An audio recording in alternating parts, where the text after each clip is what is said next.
Hi guys, this is Dr. Natisha, and today we will be discussing about the recall session from the yesterday's INI CET examination. Hope you all had a great examination, and now it's the best part, just wait for the results. So I hope that if you had read thoroughly about the radiology as well as medicine and surgery, you would have been able to crack these questions. It was somewhere, I would say, a moderate difficulty level, because they have not asked you directly an image based question. Okay, it was mainly what is the next step and the management. So that was main focus. So it was not core radiology. Of course, radiology was important because you need to make a diagnosis from the image, and then you have to go to the next step in the management. So that is how this examination was there. Okay, so let's start. Okay. So number one question is, a trauma patient presents with 2 episodes of vomiting and loss of consciousness. CT brain shows a biconvex hyperdense lesion. What is the next step in the management? So if this was the image, okay, you can see that this is a very characteristic extradural hematoma. You can see this is a convex, or I would say a lenticular shaped bleed.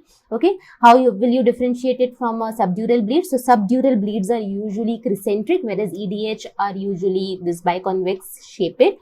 And another thing is that these EDH, they do not cross the sutures because of the dural attachments, whereas the subdural bleeds will be able to cross your sutures. Okay. Another thing is that with EDH, usually mainly in traumatic patients, EDH will present with fractures, and it is mainly secondary to a middle meningeal artery bleed. Whereas subdural bleeds is mainly because in the older age, and because of even subtle traumas, or if the patient is on anticoagulant history, it is mainly because of the shearing of the bridging veins. So that is a bit of the context of EDH and SDH, very commonly tested in the examinations. Okay, so what is the management? So you have made a diagnosis that it is EDH.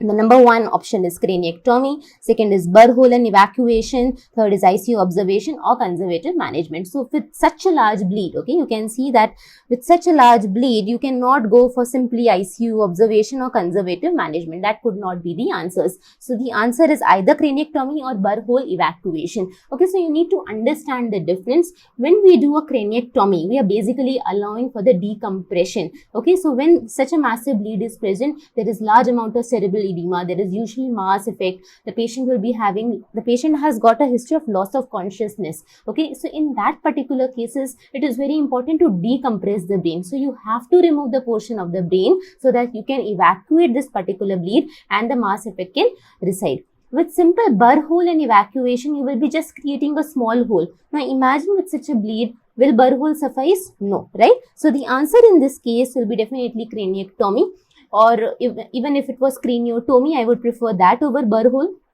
Burr hole are usually done when before the surgery patient is deteriorating very much, and you have to do just an emergency burr hole so that you can relieve some mass effect. But the definitive management, okay, in this cases would be craniectomy. So definitely the next step in the management, I would say it is craniectomy. Okay, in this you will be removing the portion of the brain. So in this particular case, you will be removing a portion of the brain, portion of the skull bone. And whereas with the craniotomy, what happens is that you will be again putting that bone back on the skull with the sutures. Okay, so that is difference between craniectomy and between the craniotomy. Okay, so I think craniotomy was not in the option, so answer over here will be craniectomy. Okay, moving towards our next question. A term neonate develops respiratory distress that resolves spontaneously within 48 hours. Chest X-ray shows prominent interlobar fissures. What is the likely diagnosis? So this is very, very classical, I would say pediatric chest imaging, and we have discussed very thoroughly this in the classes also. So with the history also, I could say that you can easily make the diagnosis, right? So in this particular patient, you didn't get an X-ray, right? But here the history is that the patient has got some respiratory distress that has resolved within 48 hours. Okay, so definitely it is something benign, and you don't have to worry much about it because it has subsided. And also another important history is that the patient was term in this case. Okay, so let's look at the options. Can it be pneumonia? So with pneumonia, they will usually give you a history that the patient has got some sort of fever. Okay, and the X-ray will show you consolidation. It will show you patches. And if such a case is present, it will not resolve spontaneously. You have to treat the patient with antibiotics. Okay, so no such history, no such clue. So this is not an option. Another thing is neonatal respiratory distress syndrome. So if you see this particular option, they will usually give you a history of preterm child, whereas in meconium aspiration, they will give you usually a history of post-term child. It can also present in term babies, but mostly when we talk about such clinical vignettes in MCQs, they will give you this particular histories. Okay, whereas in neonatal respiratory distress syndrome, you will get a X-ray that will have little granular opacities. The overall volume of the lung will be decreased and it will not resolve spontaneously. You have to give surfactants in that particular patient. Whereas in meconium aspiration syndrome, they are usually hyperinflated lung with coarse opacities, and there can be also signs of air leak or pneumothorax. Okay, so none of this history is given. The answer left is transient tachypnea of the newborn. Now, what happens in this TTN? So, TTN is usually seen in term neonates. More commonly, it is seen with cesarean deliveries. It is commonly seen with precipitous delivery, very fast deliveries. So, the water is not able to get resorbed, which normally occurs during a prolonged normal labor. Okay, so in this there will be usually some fluid overload. So what are the signs that you will be able to see? You will see this prominent interlobar fissures. You will see some pleural effusions can be also present. Okay, whereas you will also see perihilar streaking. Okay, so there is this prominent perihilar vessels, and it's actually the fluid overload in the perihilar region that will give this perihilar streaking appearance. Okay, so if these keywords are present and also if they have given you a history, you don't have to do anything. It will spontaneously only resolve within 48 hours. If this history is given, it is a very classical case of transient tachypnea of the newborn. Okay. So in the word, in the option only, if you see in this particular terminology, you have the word transient. Okay, so it is going to resolve within 48 hours. So this is our answer. Moving towards our next question. A patient with retroviral infection. Okay, so the patient has got a history of HIV, presents with low-grade fever, cough and one episode of hemoptysis. What is the most probable diagnosis based on chest X-ray findings? So if the patient is immunocompromised, okay, in that particular things you have to start looking for some opportunistic infections, or it can be malignancies, like it can be, I would say, lymphoma or Kaposi sarcoma. So start looking towards these hints in your options when a history of immunocompromise is given to you. Or it can be pneumocystis jirovecii, it can be CMV. So such opportunistic infections are commonly seen. If you just look at the options over here, even before seeing the image, you can start thinking that yes, it can be a case of tuberculosis. A reactivation of tuberculosis is commonly seen with such immunocompromised status. And if you see if this type of an X-ray was given, we are not sure what X-ray was given, but if you see that there are some patchy opacities over here in both the upper lung lobes, some cavitation is also there, some volume loss is present. So most likely they are talking about tuberculosis. So according to me, the answer will be tuberculosis. Pneumothorax, pulmonary metastasis, they will have very characteristic imaging patterns. Pneumothorax, you will have air lucency without any bronchovascular markings, very characteristic. We do have a question on pneumothorax in the subsequent slides, so we'll cover that as well. And in pulmonary metastasis, you will see some rounded, ill-defined opacities in both the lungs. So again, these are not the options. Lung abscess, if they have given you a classical case of, air fluid level, okay, with any particular lesion within air fluid levels, and that would be a lung abscess. So according to me, with such history, with hemoptysis and all these things, I would say that the answer in this case will be tuberculosis. Okay, let's move towards our next question. A patient with chronic abdominal pain has elevated amylase and lipase levels. So this is again a key word. Amylase and lipase is elevated, pointing towards pancreatitis. The ultrasound is normal, and the MRCP image reveals abnormal pancreatic ductal abnormality. Okay, so if this was the question given to you, okay, and if really this is the question, because there is again some mixed recalls, okay, so if this was the question in which they have clearly mentioned that there was an abnormal pancreatic duct and they have given you a history of pancreatitis and even the ultrasound was normal, this is more towards, I would say, pancreatic divisum. So I have incorporated both the images in this. If you see this particular first case, you can see that there are two ducts which are opening separately. Okay, so if you see that the main duct will be, that is basically your duct of Santorini, that will be draining into the minor papilla, whereas the minor duct, the smaller duct, will be draining into the major papilla, which is below the minor papilla. That is your duct of Wirsung or the ventral duct. Okay, so in that particular case, they are mainly talking about pancreatic divisum. But if the image was somewhat like this, okay, if they have given, see, this was not the image, this is just a recall, and we have tried to incorporate both the options, pancreatic divisum. But if they have given you an image in which there was dilatation involving the intra or the extrahepatic ducts like this, okay, then that they are mainly discussing about choledochal cyst. Remember, in the choledochal cyst, again, they will be giving you a history of pancreatitis, because what happens is that there is an anomalous pancreatic biliary duct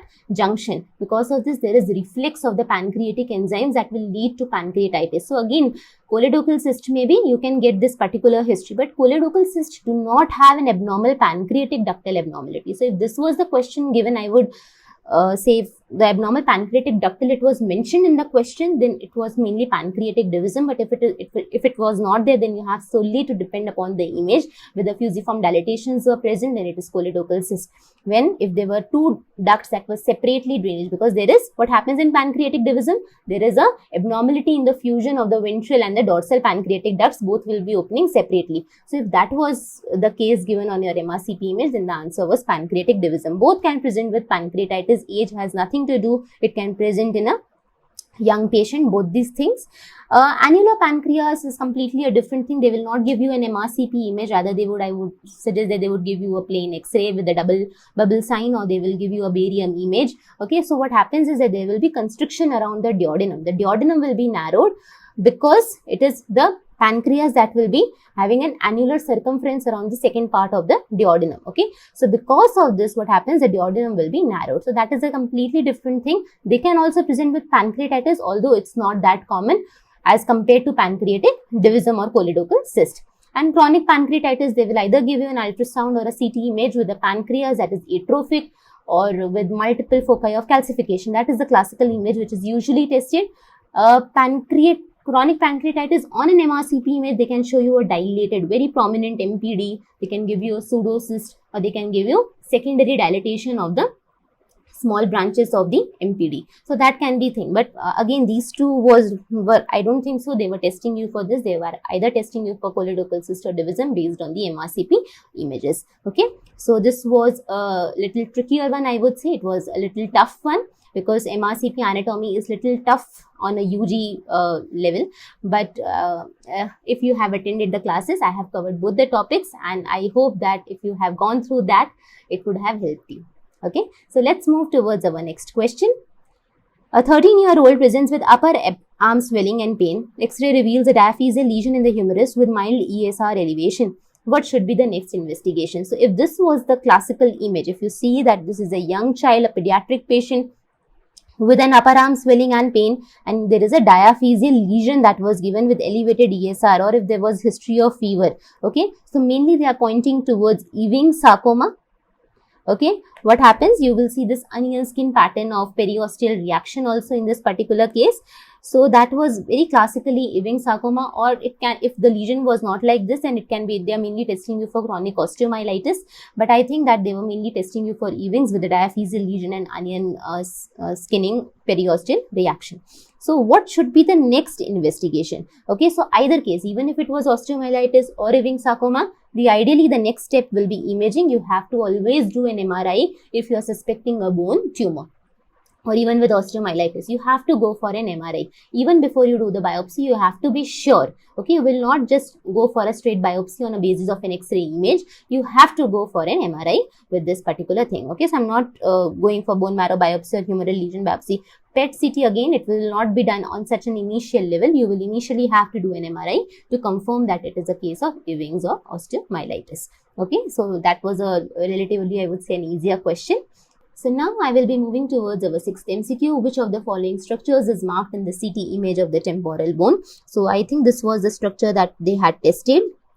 Okay, so this is your carotid canal. Okay, so this is very, very simple and straightforward. What particular structure passes through the carotid canal? Internal carotid artery. See, base of skull CT anatomy is important. Many of the foramen are present. Commonly tested ones are carotid canal, then foramen rotundum and spinosum. We have discussed all these things quite in detail in our lecture series, and I would request you to just go through those particular lectures and revise the base of skull anatomy. It's very, very important. also what particular structures passes through which foramen. These are all common anatomical questions. This time they have combined it with a radiology image. Okay, what is this particular structure? This is your external auditory meatus. This is your sphenoid sinuses. Okay. Now, if you see this particular structure, these are your mastoid air cells. What about this particular structure? This is your part of jugular foramen. What about this particular notch? This is the sigmoid notch. The sigmoid venous sinus is going to pass through this particular area, right? So this is very, very important. But this was, if you have gone through this particular basoskull anatomy, I would say that this was a relatively easy question as compared to the other questions. Okay. Moving towards our next question. A 36-year-old man presents to the emergency department with sudden shortness of breath. The CT thorax shows evidence of air in the pleural cavity with partial lung collapse. What is the immediate next step in the management? Okay. So if you see this particular area, this is your classical pneumothorax, complete air lucency, completely black, and there is a passive atelectasis also of this particular lung. Okay, you can see that here there is little bit of mediastinal shift also given in this image. So we don't know what exactly the image was given, whether there were signs of tension pneumothorax, a significant mass effect was present, hemodynamically was the patient stable or unstable. See, if they have given you a CT image, it actually points towards a hint that patient might be stable because they had got a time to do a CT in this image rather than just a plain chest X-ray. But I am, for the sake of simplicity, I am assuming that this was a case of hemodynamically unstable because the patient has presented to emergency department. There is sudden shortness of breath. Okay, with all these particular hints, I would make the answer in this case needle decompression. Okay, that is the most, or we would say, immediate next step in the management. Once the needle decompression is done, you can always proceed with intercostal chest tube insertion depending upon what is the residual pneumothorax present in this patient. Okay, so for this time they had asked you a CT. Usually they give you a chest X-ray with signs of tension pneumothorax or a simple pneumothorax. But with this classical history, most commonly in the second intercostal space, needle decompression goes with the answer. Okay. Moving towards our next question. A 60-year-old male with tingling and numbness in the arm develops visual disturbances in one eye. Chest X-ray shows a suspicious lesion. What is the definitive diagnostic investigation? So you can clearly see that there is some haziness over here in the right upper lung lobe, typically involving the apex. The another hints they have given is tingling and numbness in the arm and visual disturbances in the one eye. Some say that they had classically given signs and symptoms of Horner's syndrome, ptosis, meiosis, anhidrosis was given. Okay, and arm is also involved. So when arm, eye is involved, they are classically testing you for what? They are classically testing you for a Pancoast tumor. Okay, so Pancoast tumor के बारे में just a little bit of quick revision. Okay, so this is mainly in non-small cell type of a carcinoma. Usually it is most common is squamous cell carcinoma. It can be an adenocarcinoma also. The key feature over here is that involvement of very important key structures in this area. They involve the first rib, they involve the subclavian vessels, they involve your stellate ganglion or the sympathetic ganglion. Okay, because of this, the classical signs of Horner syndrome will be present. That is ptosis, meiosis, anhidrosis. Apart from this, there is always an involvement of the brachial plexus also. Okay, so because of this, there will be tingling and numbness or shoulder weakness. These are the classical history that they will give you. Okay, so this is, first of all, we have made a diagnosis. This is Pancoast tumor. What is the definitive diagnostic investigation? Whether you will go for a CT guided biopsy, a sputum microscopy, an ultrasound or a cardiovascular evaluation. Okay, so of course these two are quite easy to rule out. You cannot do an ultrasound or CVS evaluation in such cases. Sputum microscopy, this is not TB with such massive involvement and with massive involvement of various structures. It is usually not TB. So they are testing you for a tumor. The definitive one in this case will be a biopsy. The gold standard is always biopsy. You have to go for a CT guided biopsy. Okay, so once the diagnosis is made, the options become so easy. Okay, moving towards our next question. A 30-year-old man presents with involuntary jerky movements of the face and the limbs that have been worsening for a year. Family members report irritability and memory loss. MRI shows caudate nucleus atrophy. So if they have given you just all these hints in the question, it becomes very easy. You don't even have to look for the MRI brain image. What is the most likely diagnosis? In this case, the answer will be Huntington's disease. Okay, so a quick review about Huntington's disease. It usually presents in 30 to 50 years of The male patients, commonly it is present in male, and the history will be of dementia. Okay, they have this neurodegeneration. This mainly occurs because of the repeats. Okay, so what repeats? The trinucleotide repeats of CAG. Okay, another important thing in Huntington's which is commonly tested is the process of anticipation. What happens? The subsequent generations, they will present little more early. If the previous generation had a male who presented at the age of 60, the subsequent generation may present earlier at an age of 40 or 50. So that anticipation is very characteristically seen with Huntington's disease. Another thing they have given is that they have movements of the face and the limbs. Okay, so with this movements, the athertoic movements, these are commonly seen with the Huntington's disease. Okay, with drug-induced chorea, usually they will give you a history of some antidopaminergic drug history they will give you, which was not given in this case. And Wilson's disease and Sydenham's chorea is not classically, they do not present with such caudate lobe atrophy, they do not present with memory loss. So I would say that the answer in this case will be Huntington's disease. Okay. If you see, this is the location of your caudate lobe. Okay, so caudate lobes are relatively smaller in this image. So this is caudate lobe atrophy. Okay, Wilson's disease mein na, they will usually give you this history of abnormal liver enzymes also. Okay, so there is usually an involvement of liver and so in Wilson's disease, they will usually give you a history of the liver involvement, okay, elevated liver enzymes, okay, because what happens is that there is this hepatolenticular degeneration happening over there, okay, so there will be this abnormal ceruloplasmin levels, abnormal copper levels, so they will give you that sort of a history in that particular case. And if Sydenham's chorea was there, some say that it was tardive dyskinesia that were being asked, so whatever the history, they will give you history of rheumatic fever or some streptococcal infection, so that was also not given, okay, so according to me, the answer in this, the best possible answer over here, very straightforward, it's Huntington's disease. Even if you don't look at the MRI brain image, you can quickly make out the answer. Okay, so this was all about these particular MCQs. Hope you got all of them right, and wish you all the luck with your preparations for the next exam. Thank you so much.